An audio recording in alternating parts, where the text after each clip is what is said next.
Period of revolution of the planet a around the sun 8 times. ठीक है, तो यहां पे ऐसे रफली लिख लिया करो, दो प्लेनेट की बात कर रहा है, एक ए है और दूसरा कह रहा है कि बी है। भैया मेरी बात समझे, इसके टाइम पीरियड को टी ए लिख दो, इसके टाइम पीरियड को टी बी लिख दो, सीधी सी बात। मेरी बात समझे कि नहीं, 8 टाइम्स है। ये कह रहा है जो टाइम पीरियड ए का है, हमारा ए का टी ए जो है वो कितना है, 8 टाइम्स टी बी है। ऐसे लिखना नहीं है, अभी मैं डिस्कस करूंगा, एनालिसिस कर रहा हूं तो करेंगे। The distance of A from the sun, how many times of the greater than B of from the sun. तो इसको मैं आर ए मानता हूं, इसको मैं आर बी मानता हूं, कोई दिक्कत। हमने एक लॉ बताया हूं, t square directly proportional to r की पावर 3, इसीलिए मैंने इसको डिस्कस करते चला हूं। मेरी बात समझे कि नहीं, मतलब इतने कीवर्ड, मतलब एनालिसिस का मतलब क्या है कि हम आपको सारी चीजें डिस्कस करेंगे। इक्वेशन हम लोग कैसे बनाते हैं, अगर आप इसको ऐसे लिखेंगे तो टी स्क्वायर इक्वल टू क्या हो जाएगा, के आर की पावर 3।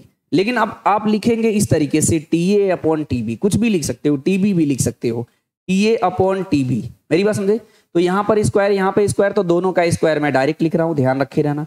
यहां पर के तो कट जाएगा, तो ये लिख रहा हूं मैं r a divided by r b की पावर यहां 3 डायरेक्ट लिख रहा हूं।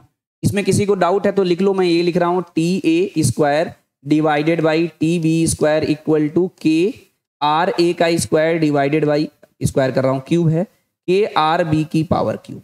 लेकिन इतनी प्रैक्टिस करना है कि आपको पता, ऊपर स्क्वायर नीचे स्क्वायर तो दोनों का स्क्वायर एक साथ कर सकते हैं, ऊपर क्यूब नीचे क्यूब तो दोनों का क्यूब एक साथ कर सकते हैं। मेरी बात समझे कि नहीं। तो यहां पर क्या कह रहा था कि ये 8 टीबी है भैया, तो ये 8 टीबी है डिवाइडेड बाई टीबी की पावर स्क्वायर, ये हो जाएगा r a divided by r b की पावर 3। इसे कट करोगे तो कितना होगा, 8 का स्क्वायर 64 होता है, यहाँ पर क्यूब है, उधर जाएगा तो 1/3 हो जाएगा, तो क्यूबिक रूट बन जाएगा। तो 64 4 इंटू 4 इंटू 4 3 बार करेंगे तो 64 आ गया, यानी 4 बाहर आ गया, आर ए की वैल्यू 4 आर बी आ गया, यानी ये ऑप्शन करेक्ट है। मेरी बात समझे कि नहीं, चीज आपको समझना पड़ेगा। मैं अगर बता रहा हूं जिस फंडे से, इसीलिए मैं सीधी सीधी बात बता रहा हूं। आपको जो क्वेश्चन कठिन लगे, अगर उसे छोड़ भी दोगे तब भी आपके 700 नंबर तक आ सकते हैं, पता है। लेकिन एक कितने क्वेश्चन टफ आएंगे, 1-2 क्वेश्चन गलत एनटीए में डाल देता है ज्यादा से ज्यादा।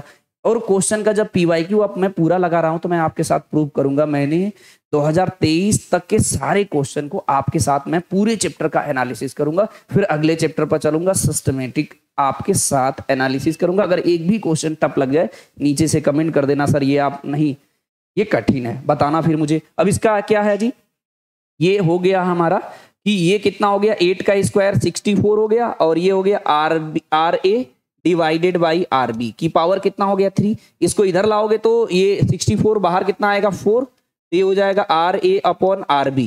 तो आर ए की वैल्यू कितनी हो गई, 4 आर बी हो गया। नीचे दिख नहीं रहा हो तो मैं यहां लिख दूं, ये मैं निकाला हूं, r a equal to 4 r b निकाला हूं। दैट मीन्स कितना टाइम्स हो गया जी,